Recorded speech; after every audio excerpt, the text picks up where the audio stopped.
Halo, selamat malam. Perkenalkan saya Yonas dari Flores, tepatnya Kabupaten Nageo.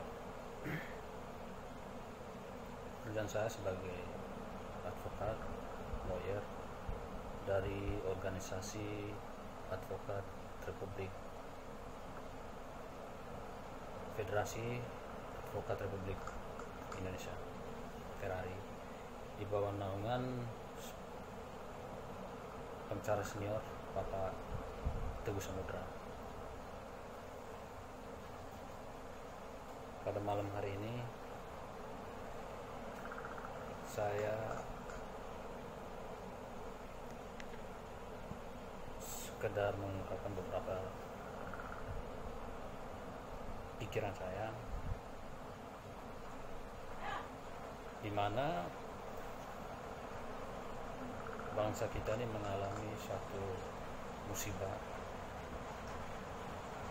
yaitu COVID-19 coronavirus. Ini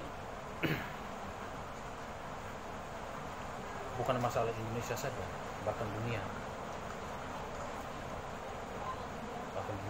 mengalami ini. Jadi bencana dunia, bukan hanya bencana nasional. Nah, di tengah persoalan coronavirus, kita disuguhkan beberapa berita-berita bohong yang terus dibuat oleh media, yang paling sering itu media online.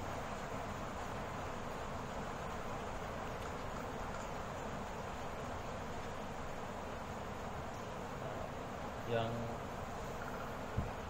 saya bahas kali ini yaitu menyangkut dengan saudara-saudara kita, beberapa saudara-saudara kita yang mengumpul lambang-lambang Partai Komunis Indonesia, dan mereka membakar semua itu.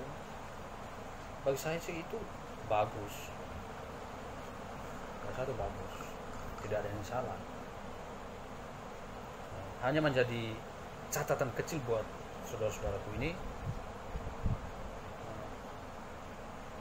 jangan hanya mengambil lambang-lambangnya saja, tapi kalau bisa tangkap juga pelakunya, sehingga bisa dipertanggungjawabkan secara hukum. Kenapa dia bisa mengedar itu lambang-lambang partai terlarang di Indonesia itu?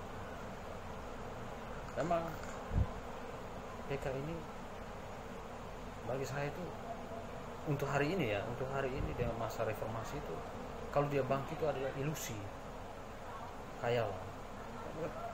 Kenapa saya bilang khayalan? PK itu sudah selesai di bumi pertiwi ini semenjak mereka melakukan kegiatan yang kejahatan yang sangat tidak manusia itu pada tanggal 30 September. Sudah dibekukan. Partai yang tidak boleh ada di Indonesia dengan keputusan MPRS Romawi 25 tahun 1966 oleh presiden kedua kita, yaitu Pak Soeharto. Kemudian pada zaman reformasi itu ada perubahan undang-undang nomor 27 tahun 1999, itu pasal 107, dia mempertegaskan tentang perubahan hukum pidana ini, bahwa yang berkaitan dengan kejahatan negara itu tidak boleh ada.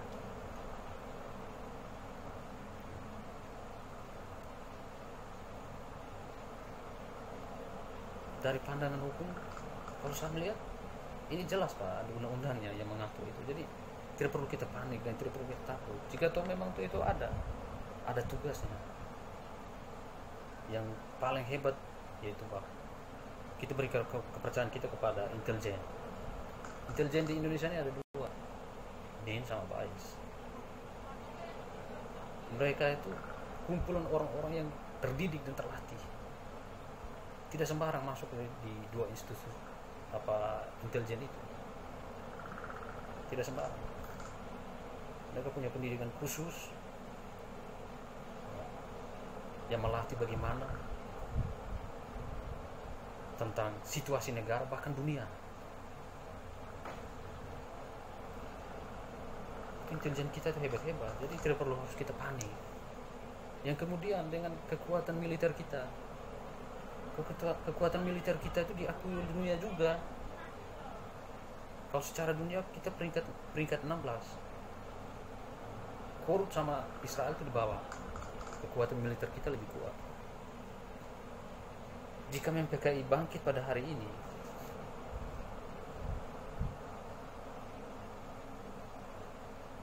itu saya juga membayangkan bagaimana dengan situasi yang pada tahun 1965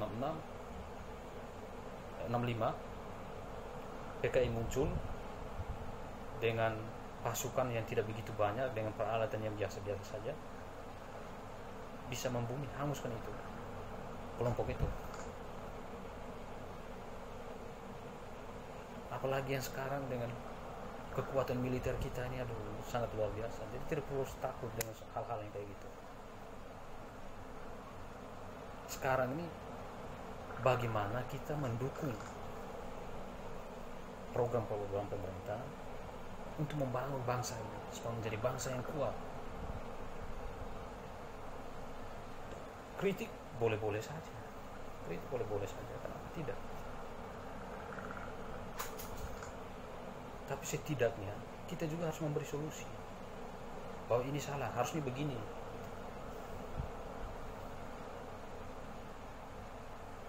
Janganlah dibuat-buat isu yang begini-begitu. Akhirnya pemerintah kita pada situasi hari ini, mereka jujur, kalau kita secara dari kacamata kita sebagai masyarakat biasa, bingung mau menyelesaikan masalah yang mana. Satu, datang di mana kita dihadapi dengan musuh yang tidak terlihat, yaitu COVID-19, yang kemudian dimuncul lagi dengan PKI yang menurut saya itu hanya ilusi, tidak mungkin ada juga gitu. Ini sangat berbahaya dengan situasi bangsa kita sekarang. Saya mengutip sedikit dengan seorang kiai pendiri NU, Kiai Haji Abdul Wahab Hasbullah. Dia mengatakan begini, tidak ada senjata yang lebih sempurna lagi selain persatuan. Situasi bangsa kita hari ini itu butuh kekuatan yang paling kuat adalah persatuan. Tidak perlu kita melihat kesalahan masa lalu. Semua kita manusia di dunia ini tidak ada yang sempurna, pasti ada salah. Jadi kesalahan masa lalu itu sebenarnya hanya pelajaran buat kita, tapi bukan menjadi kesalahan itu kita ambil menjadi tolak ukur. Oh, si A ini, si B ini, bisa kayak gitu.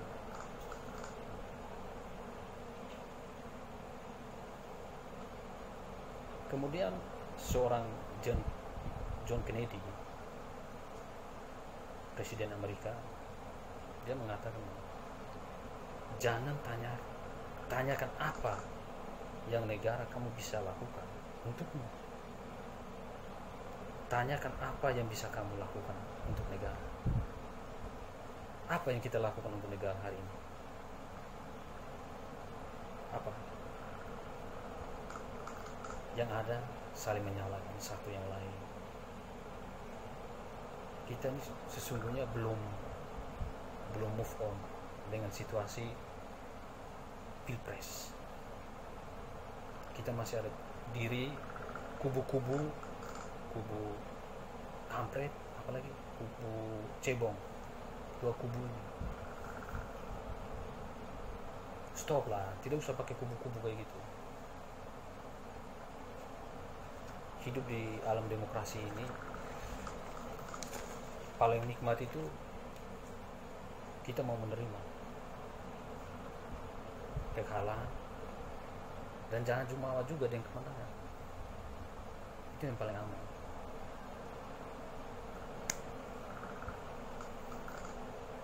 kemudian dengan keadaan yang seperti ini kita saling menyalahkan satu yang lain. Mau sampai kapan bangsa ini menjadi bangsa yang kuat?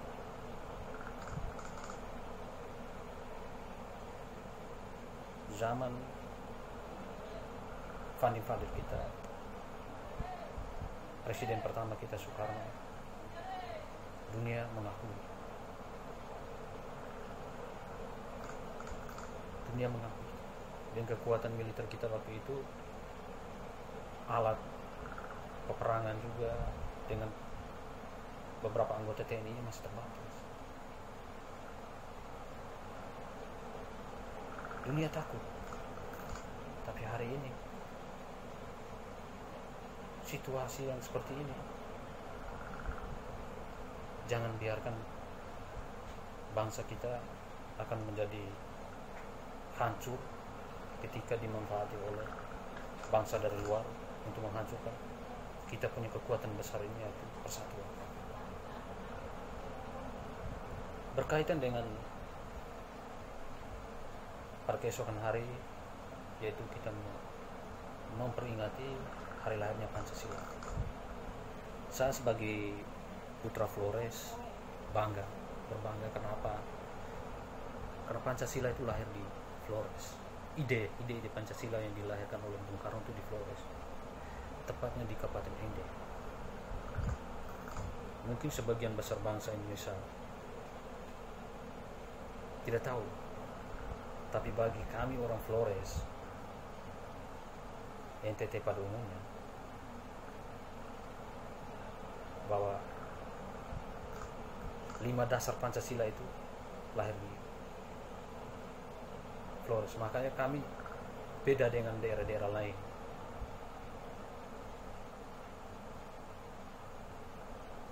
Kami sangat Pancasilais. Itu kami Flores. Untuk itu saya hanya memetik kata terakhir saya. Bung Karno memesan, bangsa yang tidak percaya kepada kekuatan dirinya sebagai suatu bangsa tidak dapat berdiri suatu bangsa yang merdeka.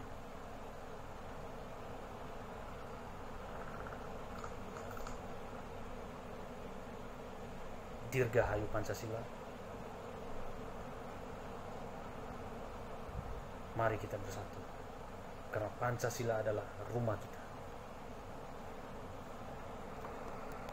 Ya. Selamat ulang tahun Pancasila.